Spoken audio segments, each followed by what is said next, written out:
उससे सर्वजनीन सुख शांति में అదృశ్య సహాయత మిల్తీ హై. దీనివల్ల ఏమవుతుంది, అందరూ సుఖంగా ఉండటానికి కావాల్సినటువంటి అదృశ్యమైనటువంటి సహాయం లభిస్తుంది. వాయు శోధన की अपेक्षा वातावरण का निर्माण यज्ञों का प्रमुख प्रयोजन है. దీన్ని చాలా జాగ్రత్తగా అండర్లైన్ చేసుకుని మీ మనసులో ఉంచుకుని దీని కొరకు మనము భారతీయులుగా యజ్ఞాన్ని ఉపయోగించుకోగలమా అన్నది చూడాలి. అదే తిరుపతిలో జరగబోయేటటువంటి అశ్వమేధ యజ్ఞం యొక్క ఉద్దేశం. ఏంటా ఉద్దేశము? వాయువుని పరిశోధించి వాయువులో ఉన్నటువంటి లోపాలని తీసివేసి విషాన్ని తీసివేసి వాయువుని గాలి పీల్చడానికి వీలుగా చేయటం అనేది మామూలు లాభం. ఇంకోటి లాభం ఏంటి అంటే అసలైనటువంటి లాభం వాతావరణాన్ని నిర్మించగలదు. ఎలాంటి వాతావరణాన్ని నిర్మించాలని మనం కోరుకుంటున్నాం? స్వర్గీయ వాతావరణాన్ని నిర్మించాలని మనం కోరుకుంటున్నాం. అంచేత ఈ యజ్ఞ పరంపర ఏం చేయగలుగుతుంది అంటే వాతావరణంలో స్వర్గాన్ని నిర్మించగలదు. వాతావరణంలో స్వర్గాన్ని నిర్మిస్తే అది కిందకి దిగటానికి ఎక్కువ టైం పట్టదు. It is in the air అంటాం కదా, అది కనుక వాతావరణంలో ఉంటే ఎవడో ఒకడు దాన్ని పట్టేసుకుంటాడు. ఆ వాతావరణాన్ని నిర్మించడానికి కూడా రేపు జరగబోయేటటువంటి తిరుపతిలో జరగబోయేటటువంటి అశ్వమేధ యజ్ఞము చాలా అద్భుతమైనటువంటి ఫలితాన్ని ఇస్తుంది. కనుక దాంట్లో చాలా మందిని పాలు పంచుకునేటట్టు చేసేటటువంటి బాధ్యత కూడా ఇది తెలిసిన వాళ్ళ మీద ఉంది. మనం నిజంగా ఇది కరెక్ట్ అని నమ్మితే మనం పాల్గొంటమే కాకుండా మనం వాళ్ళందరి చేత పాల్గొని చేస్తాం. ఇంచేత వాతావరణం నిర్మించడానికి చాలా మెయిన్ ఇప్పుడు ఏంటి స్లోగన్స్ అవి ఉన్నాయి. పొలిటీషియన్స్ వాళ్ళు ఏమంటారు దాన్ని? Wave, Telugu Desam wave, Congress wave అంటూ ఉంటాం కదా. ఈ వేవ్ ఏముంది? వాతావరణంలో ఉంది. ఇంకా వాతావరణం ఉన్నప్పుడు ఎవడో ఆ టికెట్ మీద నుంచున్నా గెలిచిపోతూ ఉంటాడు. అలాగే వాతావరణంలో స్వర్గీయ వాతావరణం కనుక మనం ఏర్పరచగలిగితే భూమి మీద ఎలాంటి మనుషులు ఉన్నా వాళ్ళు దానికి అనుగుణ్యమైనటువంటి ప్రయత్నాలు చేస్తారు అనేటటువంటి విజ్ఞానమే सूक्ष्म विज्ञान. पवित्र वेद मंत्रों का सस्वर उच्चारण विश्व चेतना में पवित्रता के तत्व भरने वाले दिव्य कंपन उत्पन्न करता है. పవిత్రమైనటువంటి వేద మంత్రాల యొక్క సస్వరమైనటువంటి ఉచ్చారణ వాతావరణంలో అద్భుతమైనటువంటి వాతావరణాన్ని నిర్మిస్తాయి, దివ్య కంపనాలను ఉత్పన్నం చేస్తాయి. సామాన్య ఆగ్ को यज्ञाग्नि देवाग्नि बनाना का कार्य अध्वर्यु उद्गाता जैसे विशिष्ट याजकों की श्रद्धा संकल्प शक्ति करती है. మామూలు నిప్పే అది. కానీ ఆ మామూలు నిప్పు యజ్ఞాగ్ని దేవాగ్నిగా ఎవరి వల్ల మారుతుంది అంటే అధ్వర్యు అనేటటువంటి వ్యక్తి, ఉద్గాత అనేటటువంటి వ్యక్తి ఈ యజ్ఞంలో ప్రముఖమైనటువంటి పాత్ర తీసుకుంటారు. లీడర్స్, వశిష్ఠుడు ఇలాంటి వాళ్ళు స్పెసిఫిక్గా నలుగురు ఉంటారు అని మనం తర్వాత చదువుకుంటాం. వాళ్ళ వల్ల ఏమవుతుంది అంటే యజ్ఞంలో ఉపయోగించుకునేటటువంటి ఆ మామూలు అగ్నే యజ్ఞాగ్నిగా మారుతుంది, దేవతలకు ఉపయోగపడేటటువంటి అగ్నిగా మారుతుంది. ఎలా మారుతుంది అన్నది మనం నెక్స్ట్ ఆర్టికల్స్ లో చదువుదాం. पवित्र हवन द्रव्यों के जलने से उत्पन्न हुई ऊर्जा से सूक्ष्म जगत में उपयोगी परिवर्तन होते हैं.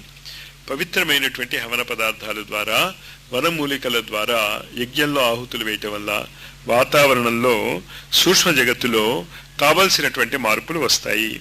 ఏకరూపత, సమస్వరత, సహక్రియా की శక్తి సర్వత్ర స్వీకారీ జాతి. అందరూ కలిసి మెలిసి పనిచేయటం వల్ల యూనియన్ ఈజ్ స్ట్రెంగ్త్ అని మనం చదువుకుంటూ ఉంటాం కదా. అది సామూహికమైనటువంటి శబ్దోచ్చారణ వల్ల ఏర్పడినటువంటి శక్తి యజ్ఞంలో మనం చూస్తాం. यज्ञ में ऐसे ऐसे अनेकानेक आधारों का समन्वय है जिसका सम्मिलित प्रभाव वातावरण में ऐसी उपयोगी तत्वों का समावेश करता है जो अविज्ञात रूप से విశ్వ కళ్యాణకి భూమిక సంపన్న कर सके. ఇలాగా అనేకానైనటువంటి ప్రిన్సిపల్స్ ఉన్నాయి యజ్ఞంలో. ఇవన్నీ కలిసి ఏం చేస్తాయి? ప్రపంచానికి అంతటికీ కూడా కళ్యాణకరమైనటువంటి వాతావరణాన్ని నిర్మించడానికి యజ్ఞము ఉపయోగపడుతుంది. ఇస్ ప్రక్రియ का समष्टिगत व्यापक प्रभाव पर्जन्य वर्षा के रूप में होता है. అన్నిటికంటే ఇంకో ముఖ్యమైనటువంటి పాయింట్ ఏంటి అంటే యజ్ఞం ఎప్పుడు జరిగినా ఆ జరిగిన తర్వాత పర్జన్యము అనేటటువంటి శక్తి వర్షముతో కలిసి కింద వస్తుంది. పర్జన్య का मोटा अर्थ होता है बादल. పర్జన్యం అంటే మామూలుగా అర్థం చాలా మంది ఏం చెప్తారు అంటే మేఘము అని. సూక్ష్మ అర్థం होता है ప్రాణవర్షం. కానీ సూక్ష్మంగా దాని యొక్క లోతుపాతుల్లోకి వెళ్తే పర్జన్యం అంటే ఏంటి? ప్రాణముల యొక్క వర్ష, ప్రాణశక్తి యొక్క వర్ష. నీటి యొక్క వర్ష కాదు, మామూలుగా పడేటటువంటి నీటిని వర్షం అంటాం. ప్రాణశక్తి కనుక వర్షిస్తే దాన్ని పర్జన్యము అంటాం. అది తేడా. అంచేత యజ్ఞము చేస్తే వర్షం కురుస్తుందా కురవదా? కానీ ప్రాణశక్తి యొక్క వర్షణ గ్యారంటీగా జరుగుతుంది. అక్కడ చాలా కన్ఫ్యూజన్స్ ఉంది. యజ్ఞం మనం కరెక్ట్గా చేస్తే వర్షం కురిసింది, ఇట్స్ ఓకే. కానీ అసలు అక్కడ శాస్త్రాలు చెప్పేవి ఈ వర్షం గురించి కాదు, ప్రాణశక్తి యొక్క వర్షం గురించి. పర్జన్యం వర్షిస్తుంది అని చెప్తారు. सूक्ष्म होता है प्राण वर्षण। प्राचीन काल के यज्ञ युग में सर्वत्र विपुल वर्षाएं होती थी। प्राचीन काలంలో వర్షాలు కూడా సకాలంలో ఈ యజ్ఞ కర్మల వల్ల కురిసేవి. इससे यज्ञ कर्म और मेघ वर्षा की परस्पर संगति बैठती है. అంచేత ఏమనుకున్నారు, యజ్ఞం చేసినప్పుడల్లా వర్షం కురుస్తుంది అనేటటువంటి ఒక కన్సెప్షన్ డెవలప్ అవడానికి కారణం అదైంది. जब जब दुर्भिक्ष निवारण के लिए मेघ वर्षा के निमित्त विशिष्ट अग्निहोत्र प्रयोग हुए हैं और बहुत बार सफल भी हुए हैं, पर वस्तुतः पर्जन्य इससे आगे का वह प्राण तत्व है जो यज्ञ के माध्यम से आकाश में उत्पन्न होता है तथा बादलों के माध्यम से धरती पे बरसता है. అకాలం వచ్చినప్పుడు వర్షాలు లేనప్పుడు చెప్పబడినటువంటి రీతిలో యజ్ఞాలు చేస్తే వర్షాలు కురవటం అన్నది గమనించాము. చాలాసార్లు అది జరిగింది కూడా. కానీ నిజముగా యజ్ఞము ద్వారా కురసవలసినటువంటిది నీళ్ల వర్షం కాదు, ప్రాణశక్తి యొక్క వర్షము. ఆ ప్రాణశక్తి కూడా ఈ మేఘాల ద్వారా కురుస్తుంది, అది వేరే విషయం. इस पर्जन्य प्राण वर्षा से सृष्टि के समस्त जड़ चेतन को नवजीवन एवं समर्थ उल्लास प्राप्त होता है. ఈ ప్రాణ వర్షం వల్ల, పర్జన్య వర్షం వల్ల సమస్త సృష్టిలో జడ చేతనత్వాలన్నిటికీ కూడా నూతన ప్రాణము లభిస్తుంది. घास पात, औषधियां, जल, अन्न आदि इस पर्जन्य से विशिष्ट परिपोषण प्राप्त करते हैं. చెట్లు, వనౌషధులు, నీరు, అన్నము ఇవంతా కూడా ఆ ప్రాణశక్తి వర్షం వల్ల ప్రోధి చెందుతాయి. उनका सामर्थ्य स्तर कहीं और अधिक बढ़ जाता है. వాటి యొక్క సామర్థ్యము కూడా చాలా ఎక్కువ అవుతుంది. వీటి యొక్క సామర్థ్యము, అన్నము యొక్క సామర్థ్యము. నాకు గుర్తుంది, మరి మీకు కూడా ఆ తేడా ఉందో లేదో తెలీదు. మనం తినేటటువంటి పప్పు వాటి యొక్క రుచిలో చాలా మార్పు ఉంది. నేను చిన్నప్పుడు తిన్నటువంటి పప్పు, ఇప్పుడు తింటున్నటువంటి పప్పులో రుచి మిస్సింగ్. ఇంచేతంటే వాతావరణంలో పర్జన్యము లేదు. పప్పు అదే, కాంబినేషన్ అదే, ఎలిమెంట్స్ అదే, ప్రపోర్షన్స్లో ఏం తేడా లేదు. కానీ మన కంటికి కనిపించినటువంటి ఆ ప్రాణశక్తిలో తేడా ఉంది. పర్జన్యము అన్నమయ కోశం మీద ప్రభావం చూపిస్తుంది. అన్నమయ కోశము అన్నము కాదు, అన్నము యొక్క వాహకము. అన్నము దేని ద్వారా ఏర్పడుతుందో అది అన్నమయ కోశము. దాని గురించి ఆలోచిద్దాం మనం. फलतः इन्हें जो भी पशु या मनुष्य प्रयोग करते हैं उनकी प्रखरता कहीं अधिक बढ़ जाती है. అంచేత యజ్ఞము చేసిన తర్వాత వాతావరణంలో ఉన్నటువంటి పర్జన్య వర్ష వల్ల 2-3 సంవత్సరాల వరకు ఇలాంటి యజ్ఞాలు జరిగినప్పుడు ఆహార పదార్థాల్లో వాటిలో ఆ యజ్ఞమయ ప్రభావం మనకి నిరంతరము కనిపిస్తూ ఉంటుంది. यह उपलब्धि सर्वतोमुखी प्रगति में हर दृष्टि से महत्वपूर्ण सिद्ध होती है.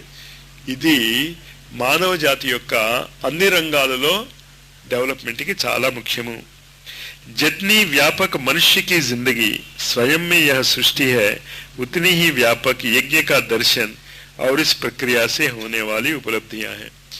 ఏమని చెప్తాం, మనిషి యొక్క జీవితము ఎంత వ్యాపకమో, మనిషి యొక్క జీవిత విధానము ఎన్ని రంగాలని స్పృశిస్తుందో, యజ్ఞము కూడా అన్ని రంగాలని స్పృశించటమే కాకుండా అంతకంటే ఒక మెట్టు ఎక్కువ ఉంటుంది అని తెలుసుకోండి. समूची मानव जाति के जीवन से इसकी अभिन्नता सिद्ध करते हुए भगवान गीता में कहते हैं. మానవ జాతికి యజ్ఞానికి ఉన్నటువంటి సంబంధాన్ని స్పష్టంగా తెలియజేస్తూ శ్రీకృష్ణ భగవానుడు భగవద్గీతలో ఇలా చెప్తారు.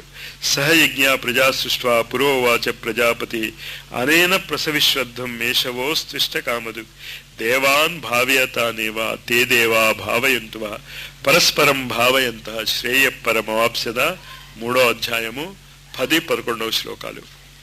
ఏం చెప్తున్నారు ఇక్కడ?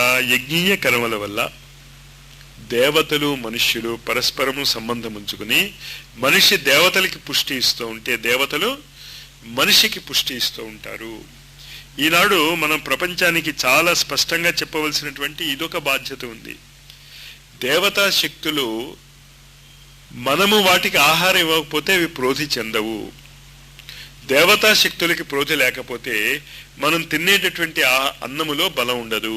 మనం తినేటటువంటి అన్నంలో బలం లేకపోతే మీరు ఎన్ని టానిక్స్ తిన్నా, ఎన్ని రకాలైనటువంటి ఆహారం తీసుకున్నా బలము శరీరంలోకి రాదు. ప్రాణశక్తి బలం శరీరంలోకి రాదు అన్నది గమనించుకోండి. అది దేని వల్ల వస్తుంది అంటే యజ్ఞీయ కర్మల వల్ల వస్తుంది. యస్య రాష్ట్రే పురే చైవ భగవాన్ యజ్ఞ పురుషః యుజ్యతే స్వేన ధర్మేణ జనైః వర్ణాశ్రమాన్వితైః తస్య రాజా మహాభాగా గాయత్రై పరిశుష్యతి విశ్వాత్మా తిష్టతో నిజ శాసనే తస్మిన్ తుష్టే కిమప్రాప్యం జగతమీశ్వర విశ్వేశ్వర.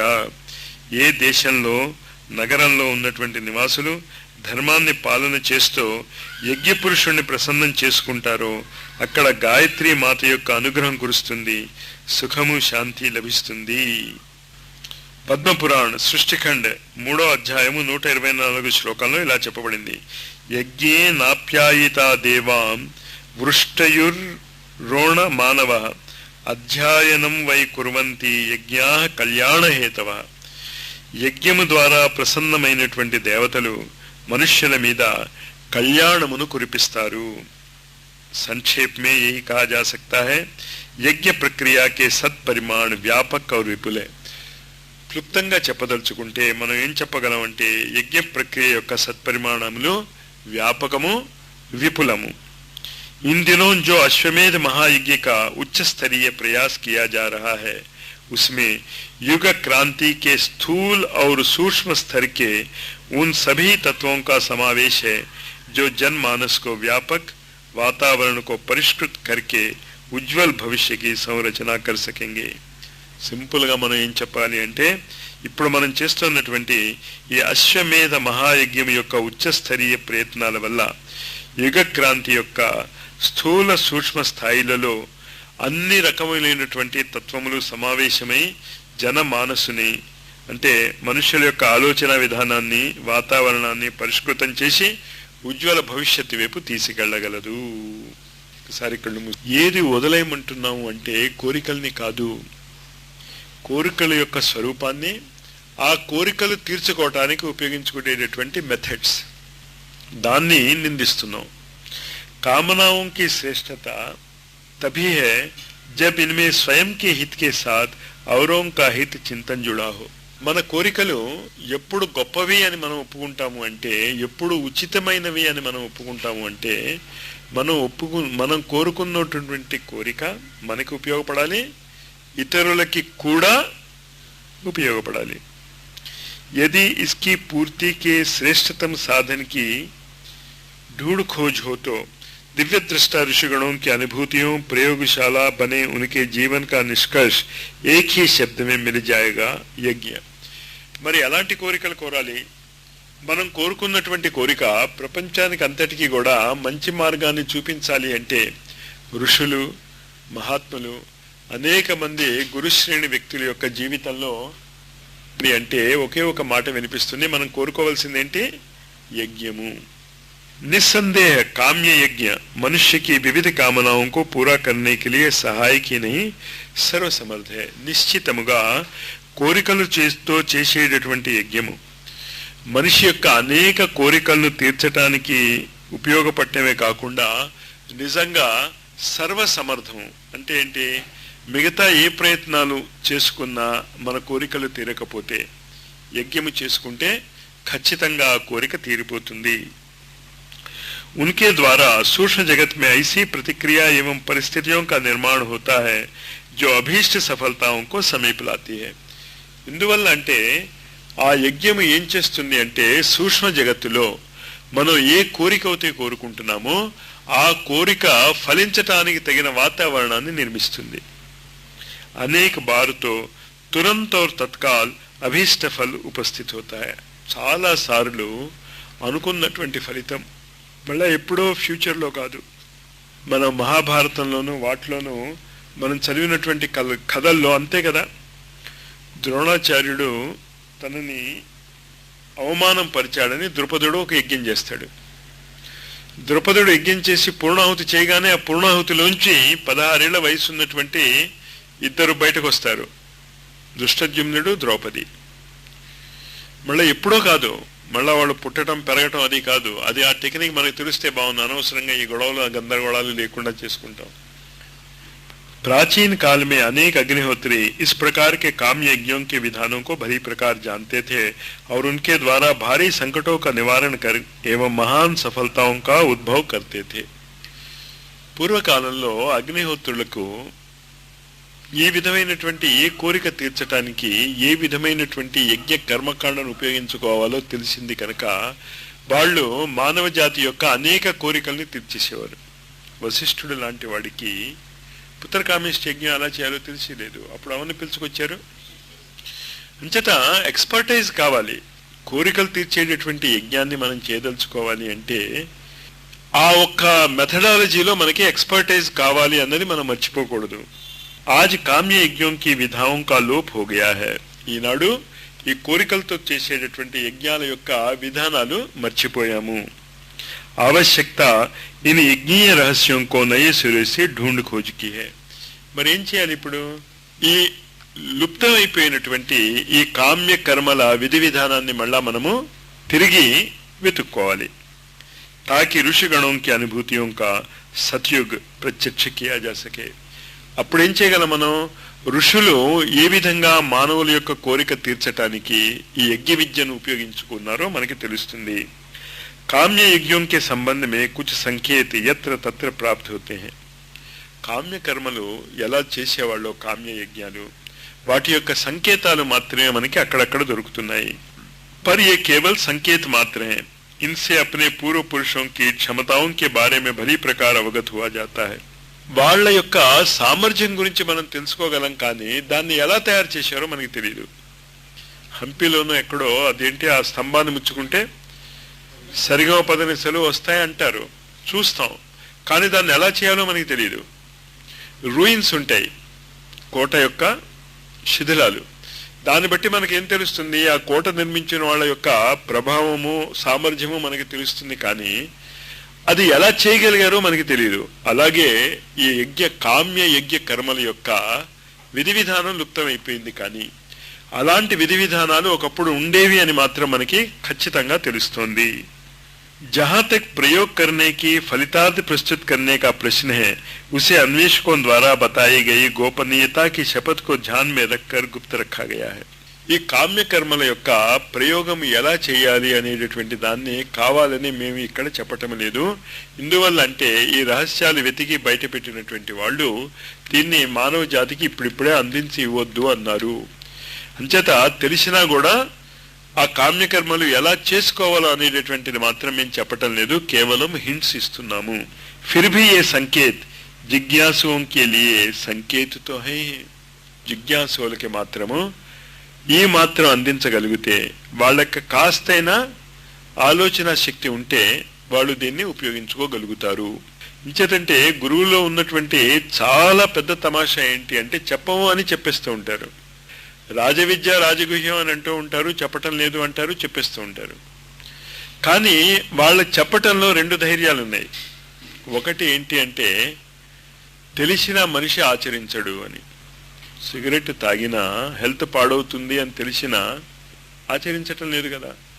అలాగే ఈ కామ్యకర్మలకు తయారు చేసినటువంటి యజ్ఞ విధానాలు తెలిసిన మనిషి అంత సులభంగా ఆచరించలేడు. సంవత్సరంలో 40 రోజుల పాటు అదే రోజులలో ఆ ప్రక్రియను ఆ కోరిక తీరేంత వరకు చేయాలి. అది ఎక్కడ సంభవం అవుతుంది? ఏ 40 రోజులు చేయాలి? ఏ 40 రోజుల్లో వాడికి ఉన్నటువంటి అస్ట్రాలజికల్ గా దేన్ని ఎలా చేయాలి అనేది వాడికి ఓపికగా ఉంటే క్యాలిక్యులేట్ చేసుకోవచ్చు, అసంభవం ఏం కాదు అది. కానీ టెక్నిక్ అది.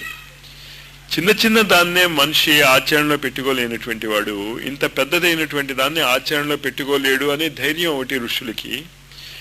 రెండోది ఏంటి, చెప్పకపోతే వచ్చే ప్రమాదం ఏంటి అంటే రేపు నిజంగా ఎవడైనా సామర్థ్యం ఉన్నటువంటి వ్యక్తి దీన్ని చదివితే వాడికి మార్గదర్శనం చేయలేకపోతే ఈ వాక్ వేస్ట్.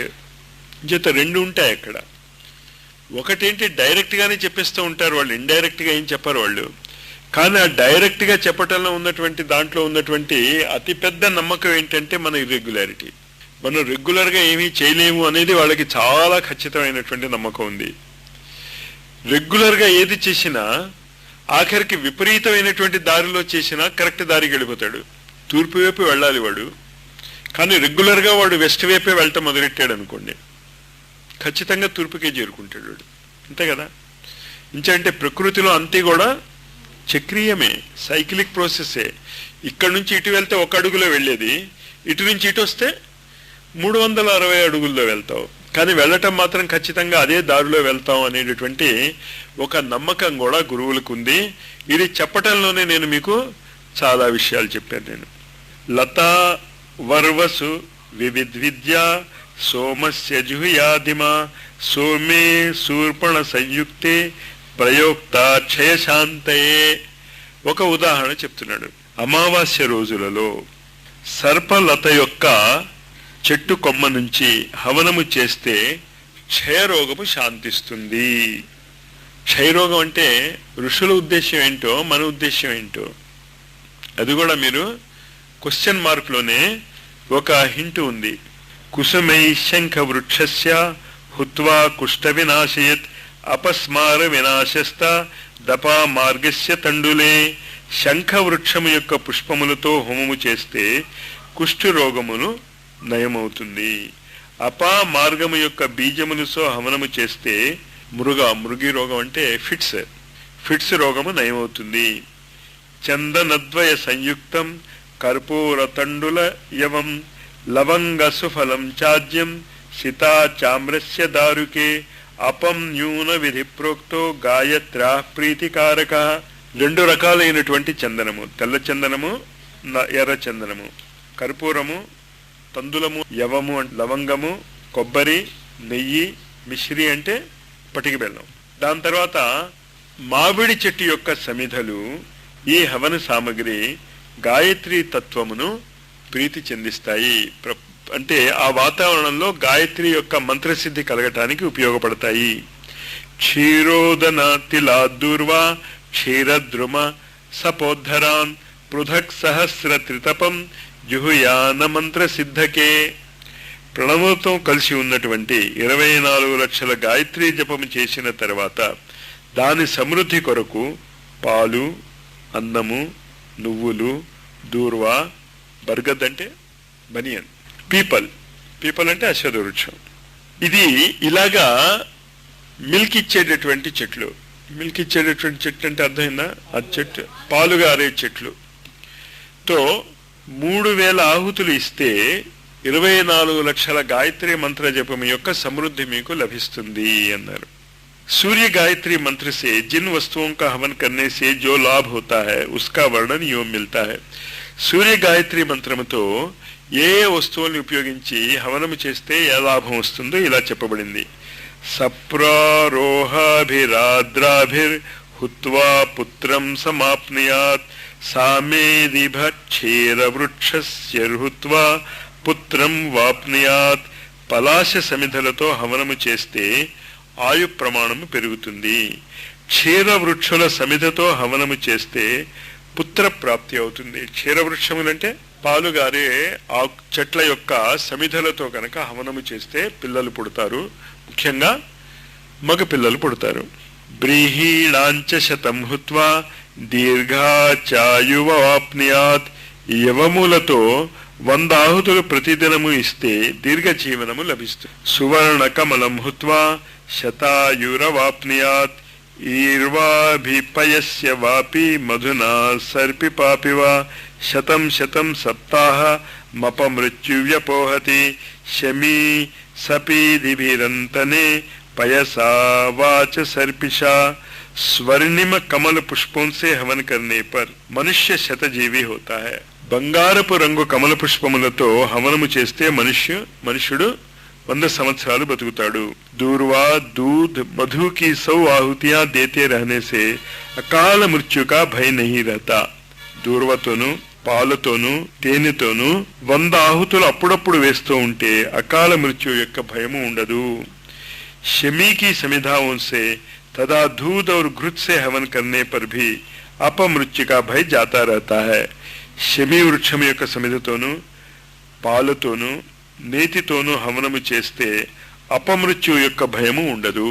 హోమ తిల ఘృతాద్యైశ్చ ధర్మ కామార్థ మోక్షద పూజ మంత్రాన్ పఠేద్యస్తు ముక్త భోగ దివం వ్రజేత్. అగ్ని పురాణము 21వ అధ్యాయము 27వ శ్లోకము. तिल घृतादि का हवन धर्म काम अर्थ और मोक्ष देने वाला है. अपनी पूजा के मंत्रों का पठन यानी कि जप करने वाले इस विश्व के भोग पदार्थों का उपयोग कर दिव्य लोकों में जाते हैं. నువ్వులు నెయ్య యొక్క హవనము ధర్మ కామ అర్థ మోక్షమును ఇస్తుంది. మనము ఏ మంత్రములతో అయితే పూజ చేస్తామో ఆ మంత్రముల యొక్క జపము చేయటం వల్ల కూడా విశ్వములో ఉండేటటువంటి భోగ పదార్థముల యొక్క ఉపభోగము చేసి దివ్య లోకంలోకి వెళ్తాము. ఇక్కడ మీరు గుర్తుంచుకోండి, ఒకటి జపము కూడా యజ్ఞము వలె చేయవచ్చు. జపము యజ్ఞము కాదు, కానీ జపాన్ని కూడా యజ్ఞములాగా చేయవచ్చు. యజ్ఞం చేయటానికి 3 లక్షణాలు ఉండాలి అని మనం చదువుకున్నాం కదా. ఏమేమి ఉండాలి అక్కడ? దేవపూజనము, దానము, సంగతీకరణ. ఇది జపంలో కనుక మీరు చేయగలిగితే యజ్ఞం యొక్క ఫలితాన్ని మనము పఠించేటటువంటి మంత్రాలు అంటే జపము యొక్క మంత్రాల ద్వారా కూడా పొందవచ్చును అని చెప్తున్నారు. కదంబ కలికా హోమ జక్షిణి సిద్ధ్యతి ధ్రువం బంధూక కింశుకాదీని వశ్యాకర్షాయ హోమయేత్ బిల్వం రాజ్యాయ లక్ష్మ్యర్థం పాతలాంచం భోజ్యాని సంపదే దూర్వా వ్యాధి వినాశాయ సర్వసత్వవశీకృతే ప్రియంగుపాటలే పుష్పం చూతపత్రం జ్వరాంతకం మృత్యుంజయో మృత్యుజిత స్యాద్వృద్ధిశ్చత్తిల హోమత రుద్రశాంతి సర్పశాంత్య అధ ప్రస్తుతముచ్యతే. అగ్ని పురాణము 81వ అధ్యాయము 49 నుంచి 52వ శ్లోకము వరకు. కదంబము యొక్క పుష్పములతో హవనము చేస్తే యక్షిణి సిద్ధి వస్తుంది. ఎవరినైనా వశములో చేయుటకు బంధూక కింశుకాది హవనము చేయవలెను. రాజ్య ప్రాప్తి కొరకు బిల్వ ఫలములను హవనము చేయవలెను. లక్ష్మీ ప్రాప్తి కొరకు పాటాల చంపక పుష్పాలతో హవనము చేయవలెను. భక్ష్య భోజ్య సంపత్తి చక్రవర్తి రాజ్యము కొరకు కమల పుష్పములతో హవనము చేయవలెను. వ్యాధి నాశనము కొరకు దుర్వాదలములతోనూ అన్ని ప్రాణులను వశములో చేయుటకు పాటల పుష్పములతోనూ జ్వరమును దూరము చేయుటకు ఆమ్ర ఆకులతోనూ జ్వరమును దూరము చేయుటకు దేంతో చేయాలి? మామిడి ఆకులతో కనుక యజ్ఞము చేస్తే జ్వరం పోతుంది. అకాల మృత్యువు నుంచి రక్షింపబట్టకు మృత్యుంజయ మంత్రముతో హవనము. వృద్ధి కొరకు తిల్లంటే నువ్వులతో హవనము చేయాలి.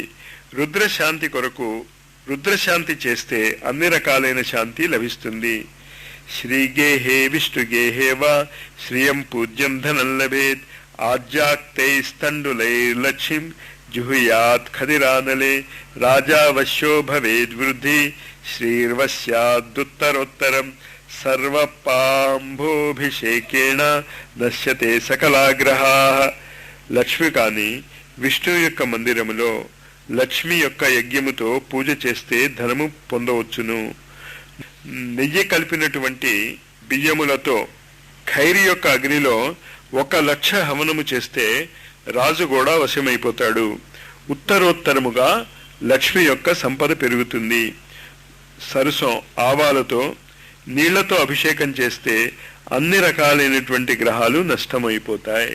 సంసాధ్యేశాన మంత్రేణ తిలహోమో వశీకర జయ పద్మైస్తు దూర్వాభి శాంతి కామపలాశజై పుష్టి స్యాత్ కాకపక్షేణ మృతిద్వైషాదికం భవేత్ గ్రహ క్షుద్ర భయాపత్తిం సర్వమేవ మనిర్భవేత్. అగ్ని పురాణము 307వ అధ్యాయము 20-21 శ్లోకము. సిద్ధము చేసినటువంటి ఈశాన మంత్రముతో నువ్వులతో హవనము చేస్తే అందరూ వశులైపోతారు. కమలములతో హవనము చేస్తే జయము లభిస్తుంది. శాంతి కోరేవాడు గడ్డితో హవనము చెయ్యాలి. పలాశ పుష్పములతో హవనము చేస్తే పుష్టి లభిస్తుంది. కాక పక్షములతో కాకి యొక్క యూకలతో అన్ని రకాలైనటువంటి దోషములు అంతిమవుతాయి. క్షుద్ర గ్రహములు భయాలు ఆపత్తులు ఇవన్నీ కూడా నష్టమైపోతాయి. इस प्रकार अगणित प्रयोगों के वर्णन विवरण शास्त्रों में स्थान स्थान पर बिखरे पड़े हैं. శాస్త్రాలలో ఇలాగా అనేక రకాలైనటువంటి వర్ణన అక్కడక్కడ ఇవ్వబడింది. ఇంట్రెస్ట్ ఉన్న వాళ్ళు ఏం చేయొచ్చు, వీటన్నిటినీ ఒక చోట కూర్చుకుని కామన్ గా కనుక మీరు చూడగలిగితే వాటిలో ఉన్నటువంటి కామన్ పాయింట్స్ మనకు లభిస్తాయి. దాన్ని బట్టి మనం కొన్ని ప్రయోగాలు చేసుకోవచ్చు. परंतु अपनी सारी सार्थकता उपादेयता के बावजूद इनसे सिर्फ व्यक्तिगत स्तर के लाभों से लाभान्वित हुआ जा सकना संभव है.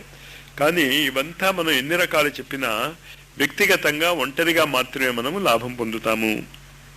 लेकिन जब एक व्यक्ति नहीं समूचे देश अखिल विश्व में समाई मानव जाति को स्वस्थ समृद्ध विचारशील सद्गुण संपन्न बनाने के लिए पुकार उठ खड़ी हो तब. కానీ అసలు సమస్త మానవ జాతిని ఆరోగ్యవంతంగా, సమస్త మానవ జాతిని సమృద్ధవంతంగా, సమస్త మానవ జాతిని ఆనందంగా జీవించగలిగేటటువంటి యజ్ఞ ప్రక్రియ ఉన్నప్పుడు ఒంటరిగా ఒక్కొక్కడు ఎందుకు ఆరోగ్యం కోసం తాపత్రయపడాలి? చేసేటటువంటి ప్రయత్నము ఒకడి కోసం చేసుకున్నా 10 మంది కోసం చేసుకున్న యజ్ఞ విధానం అంతే కదా. అంచేత మొత్తము మానవ జాతికే ఒక స్వర్గీయ వాతావరణం మనం యజ్ఞ విధానం ద్వారా తయారు చేయగలిగినప్పుడు ఒంటరిగా ఈ చిన్న చిన్న లాభాల కోసం ప్రయత్నించకుండా అందరికీ లభించేటటువంటి లాభం కోసం ప్రయత్నించటమే అసలు నిజమైనటువంటి యజ్ఞ కర్మ కూడా. ऐसी स्थिति में शास्त्रकार तत्ववेत्ता ऋषि एक स्वर से कहते हैं. మరి అలాంటప్పుడు ఎలాంటి యజ్ఞం చేయాలి అంటే శాస్త్రకారులు ఋషులు అందరూ కూడా ఏకస్వరంగా చెప్తున్నారు. అశ్వమేధాప్యాయితా దేవాం వృష్టయుర్గేణ మానవ ఆప్యాయనం వై కుర్వంతి యజ్ఞాః కళ్యాణ హేతవః. అశ్వమేధములో ప్రసన్నులైనటువంటి దేవతలు మనుష్యుల మీద కళ్యాణమును వర్షిస్తారు. అంచేత ఏ యజ్ఞం చేయాలనుకుంటున్నాం? అశ్వమేధ యజ్ఞాన్ని కనుక మనం చేస్తే సంపూర్ణ మానవ జాతికి పైన చెప్పినటువంటి లాభాలన్నీ రావటమే కాకుండా రాబోయే తరాలు కూడా ఆనందంగా బతుకుతాయి. कली प्रवाह को उलटकर सद्गुणी वातावरण को विनिर्मित करने वाले इन महायज्ञों की श्रृंखला याजकों की विहित कामनाओं को पूरा करने की दृष्टि से भी अद्भुत और अलौकिक है. कली యొక్క ప్రభావాన్ని తలకిందులు చేసి మళ్ళీ ఒక నూతన స్వర్ణిమ సత్యయుగాన్ని స్థాపించడానికి ఈ యజ్ఞ విధానం బాగా ఉపయోగపడుతుంది. ఇది అద్భుతమైనటువంటిది, अलौकिकమైనటువంటిది. ఏది అద్భుతమైనటువంటిది, अलौकिकమైనటువంటిది? अश्वमेध यज्ञ. कभी पृथु अंबरीश आदि लोकनायकों एवं वशिष्ठ देवल आदि पुरोधाओं ने इस महान प्रयोग को संपन्न कर मानवों की कामनाओं को तृप्त कर उन्हें पूर्ण काम बनाया था. ఎప్పుడో చాలా చాలా యుగాల కిందట పృథు అంబరీషుడు అనేటటువంటి లోకనాయకులు, వశిష్ఠుడు, పురోధ అనేటటువంటి ఋషులు ఈ అద్భుతమైనటువంటి ప్రయోగాన్ని చేసి మానవులను కళ్యాణకరమైనటువంటి పరిస్థితులు ఏర్పరిచారు మానవులకి. आज वही प्रयोग विराट पैमाने पर युगांतरी शक्तियों द्वारा संचालित हो रहा है. ఈనాడు అదే అశ్వమేధ ప్రయోగము యుగాంతరాన్ని మార్చటానికి కావలసినటువంటి అనేక మంది సద్గురువుల యొక్క శక్తి ద్వారా మళ్ళీ ఆ ప్రయోగము చేయబడుచున్నది. सम्मिलित होने वाले याजक स्वयं को धन्य कृतकृत्य अनुभव कर सकेंगे. ఈ అద్భుతమైనటువంటి అశ్వమేధ యజ్ఞంలో పాలు పంచుకున్నటువంటి వాళ్ళు చాలా ధన్యులవుతారు. వాళ్ళకి వాళ్ళు నేను చాలా మంచి పని చేశాను అనేటటువంటి భావన సంపాదించుకుంటారు. इस यज्ञ से उनके जीवन में होते आश्चर्यकारी परिणाम उन्हें चिरकाल तक गुदगुदाते पुलकित करते रहेंगे. ఈ యజ్ఞములో పాలు పంచుకోవటం వల్ల వాళ్ళకి వచ్చేటటువంటి లాభాలు వాళ్ళకి జీవితాంతము కూడా ఉల్లాసాన్ని, ఆనందాన్ని ఇస్తాయి. శ్రద్ధ నహి అద్భుత విజ్ఞాన్ భీ హై. యజ్ఞము శ్రద్ధ మాత్రమే కాదు, శ్రద్ధామయోయం పురుష యో యశ్రద్ధ సయేవ సహ అని భగవద్గీతలో అంటాడు. నువ్వు ఎలాంటి వాడువో నీకు దేని మీద శ్రద్ధ ఉందో దాన్ని బట్టి తెలుస్తుంది అంటాడు. కానీ అశ్వమేధ యజ్ఞము ఒక శ్రద్ధ మాత్రమే కాదు, ఒక అద్భుతమైనటువంటి విజ్ఞానము కూడా, ఒక అద్భుతమైనటువంటి సైన్స్ కూడా. भौतिक ऊर्जा और प्राण ऊर्जा के समन्वय से एक तीसरी शक्ति का आविर्भाव ने पुरातन वैज्ञानिकों ने एक अद्भुत सफलता प्राप्त की, उसे यज्ञाग्नि के नाम से पुकारा गया। భౌతికమైనటువంటి శక్తి, ప్రాణశక్తి, ఈ రెండిటి యొక్క సమన్వయంతో ఆవిర్భవించినటువంటి ఒక అద్భుతమైనటువంటి శక్తిని మన ఋషులు యజ్ఞాగ్ని అని పేరు పెట్టారు. అంటే యజ్ఞములో ఉపయోగించేటటువంటి అగ్ని రెండు శక్తుల సమన్వయము, ఒకటి ప్రాణశక్తి, ఇంకోటి భౌతికమైనటువంటి శక్తి. इसकी वैज्ञानिकता को समझने के लिए 5 क्रमों पर विचार किया जा सकता है. దీంట్లో ఉన్నటువంటి సైన్స్ అర్థం చేసుకోవటానికి 5 పాయింట్స్ మీరు గుర్తుంచుకోవాలి. ఒకటి, యజ్ఞకుండకి ఆకృతికి భిన్నత కా కారణం, యజ్ఞకుండముల యొక్క ఆకృతి, దాంట్లో ఉన్నటువంటి తేడాలు.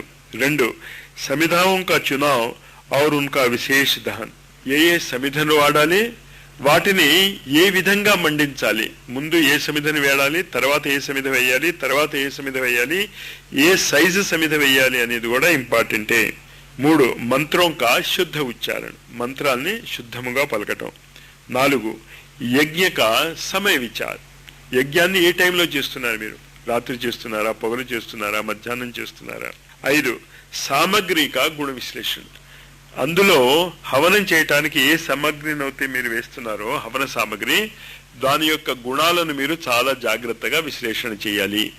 ఈ 5 పాయింట్స్ జాగ్రత్తగా గుర్తుంచుకోండి. యజ్ఞకుండముల ఆకృతి, ఎలాంటి సమిధను వేస్తున్నాము, మంత్రాల యొక్క ఉచ్చారణము, యజ్ఞం ఏ టైంలో చేస్తున్నాము, హవన సామగ్రి ఏం వేస్తున్నాము, ఈ 5 కలిపితే యజ్ఞము యొక్క అద్భుతమైనటువంటి విజ్ఞానం మనకి అర్థమవుతుంది.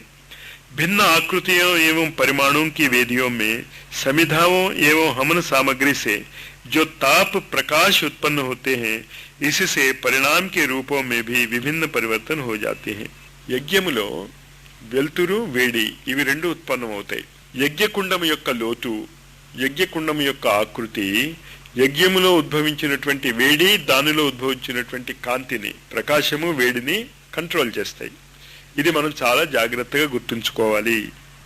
समिधा की चुनाव के कारण भी अग्नि के ताप की तीव्रता और गुणों में स्पष्ट भेद हो जाता है. మనం ఎన్నుకున్నటువంటి సమిధల వల్ల కూడా వచ్చేటటువంటి వేడిలో మార్పు వస్తుంది. మామూలు కర్ర బూడిద వేసాం అనుకోండి, ఏంటి కర్ర బురాద అంటే ఏంటి, పొట్టు భగ్గుమని మండిపోతుంది, వేడేం రాదు. చాలాసేపు దుంగలు, చాలాసేపు నిలబడి కాలుతుంది, వేడి ఎక్కువ వస్తుంది. అంచేత మనం చేస్తున్నటువంటి యజ్ఞ ప్రయోగం యొక్క లక్ష్యాన్ని గుర్తులో ఉంచుకుని మనం వేసుకునేటటువంటి సమిధను కూడా వాడాలి. उदाहरण के लिए पलाश और कीकर के काष्ठों में ताप गुण की मात्रा और भेद स्पष्ट किया जा सकता है. एग्जांपल గా గురువు గారు ఇచ్చినటువంటి ఎగ్జాంపుల్ ఏంటంటే, పలాశము, కీకర్ యొక్క సమిధలలో వేడి వెలుతురులో ఎంత తేడా వస్తుందో మీకు స్పష్టంగానే తెలుస్తుంది.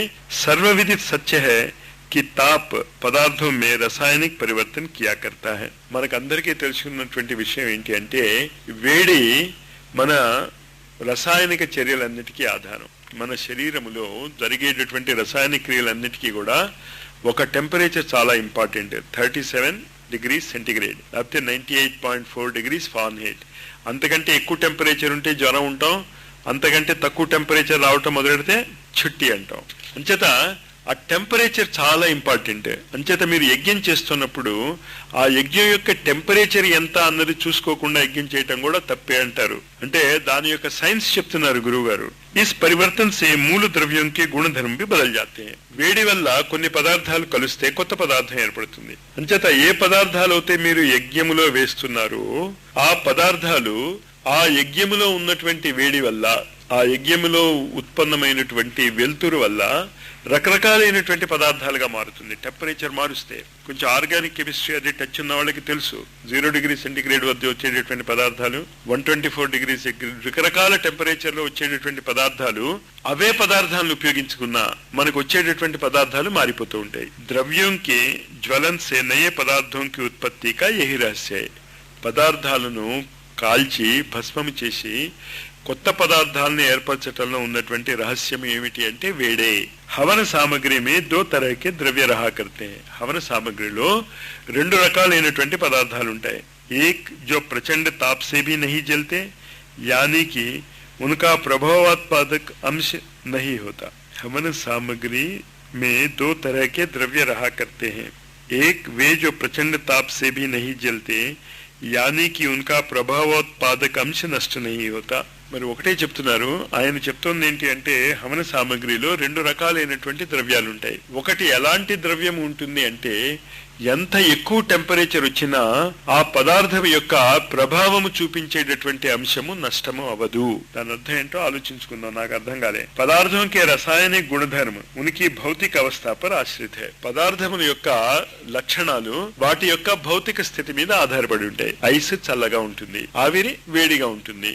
ఐస్ ఒకే చోట ఉంటుంది, ఆవిరి అంచేత పదార్థం యొక్క లక్షణాలు దాని యొక్క వేడి మీద ఆధారపడి ఉంటాయి. ఉన్కే రసాయనిక గుణధర్మ ఉనికి భౌతిక అవస్థ పర్ నిర్భర హై. పదార్థాల యొక్క రసాయనిక ధర్మాలన్నీ కూడా అవి భౌతికంగా ఏ స్థితిలో ఉన్నాయో దాన్ని బట్టి ఆధారపడి ఉంటాయి. పదార్థం కి స్వాభావిక అవస్థ में उनके पीछे रहने वाले मांत्रिक घटक पदार्थों की मात्राओं के परस्पर संबंध द्वारा रासायनिक प्रभाव उत्पन्न करने की क्रियाओं में भाग लिया करते हैं. పదార్థములు కొలిచి మనం రసాయనిక పదార్థంగా మారుస్తాం. అంటే ఒక పదార్థం ఏర్పడాలి అంటే ఆ పదార్థంలో ఉన్నటువంటి పదార్థాలన్నీ కూడా ఒక నిశ్చితమైనటువంటి రేషియోలో ఉండాలి. నీరు ఏర్పడాలి అంటే హైడ్రోజన్ 2 ఉండాలి, ఆక్సిజన్ 1 ఉండాలి. ఈ నిష్పత్తి మారితే అది నీరు ఏర్పడదు. పదార్థం की ठोस अवस्था की अपेक्षा सूक्ष्म अवस्था में ये घटक अत्यधिक संख्या में परस्पर मिलते हैं. ఘనంగా ఉన్నటువంటి పదార్థం కంటే సూక్ష్మీకృతమైనటువంటి పదార్థం తేలిగ్గా రసాయనిక చర్య జరుపుకుంటుంది. చల్లగా ఉన్న పదార్థం కంటే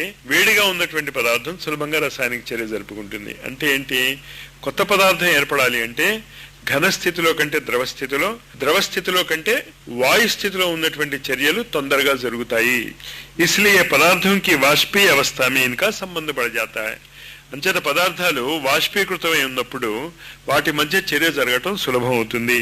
यदि हम 1 घन सेंटीमीटर के सूक्ष्म कणों को विभक्त करें जिनमें से प्रत्येक कण 1/10,000 परिमाण का हो तो उसका क्षेत्रफल 6 लाख वर्ग सेंटीमीटर हो जाता है. परंतु 1 घन सेंटीमीटर जल में इतने कण होते हैं जिनमें प्रत्येक का व्यास 1/108 10 करोड़वां भाग सेंटीमीटर होता है. इसका पृष्ठफल इससे भी अधिक सूक्ष्म परिमाण वाला होता है. इस प्रकार हम उसकी पारस्परिक क्रिया बहुत अधिक बढ़ा सकते हैं. इस भांति जो पदार्थ अपनी साधारण अवस्था में प्राणवायु से मिल सकने में असमर्थ होते हैं वही अपने वाष्पीय अवस्था में मिलने की योग्य बन जाते हैं. ఇక్కడ ఏం చెప్తున్నాడు అంటే ఘన స్థితిలో ఉన్నటువంటి పదార్థం కంటే వాయు స్థితిలో ఉన్నటువంటి పదార్థము చాలా ఎక్కువగా వాయువులో కలవగలదు. వాయువులో కలిసినటువంటి పదార్థము చాలా సులభంగా మన శరీరంలోకి ప్రవేశించగలదు. लोहा सीसा आदि धातुओं को जब इस प्रकार सूक्ष्मता में परिणत कर वायु में छोड़ दिया जाता है तो बड़ी चमक के साथ जल पड़ते हैं और सुंदर लाल चिंगारियां छूटती हैं. మామూలుగా ఇనుము లెడ్ లాంటి పదార్థాలు బరువుగా అలా ఉంటాయి. కానీ దాన్ని ఎప్పుడైతే మండిస్తామో అది అందమైనటువంటి మంటగా మండి వాతావరణంలో కలిసిపోతాయి. शक्कर कोयला आदि जब बड़ी सूक्ष्म अवस्था में वायु से मिलते हैं तो बारूद के समान धड़ाके की आवाज पैदा करते हैं. పంచదార బొగ్గు మామూలుగా కలిపితే ఏమీ అవదు, కానీ దాన్ని ఒక విశేషమైనటువంటి నిష్పత్తిలో దాన్ని కలిపితే చాలా ఎక్కువ ప్రభావాన్ని చూపిస్తాయి.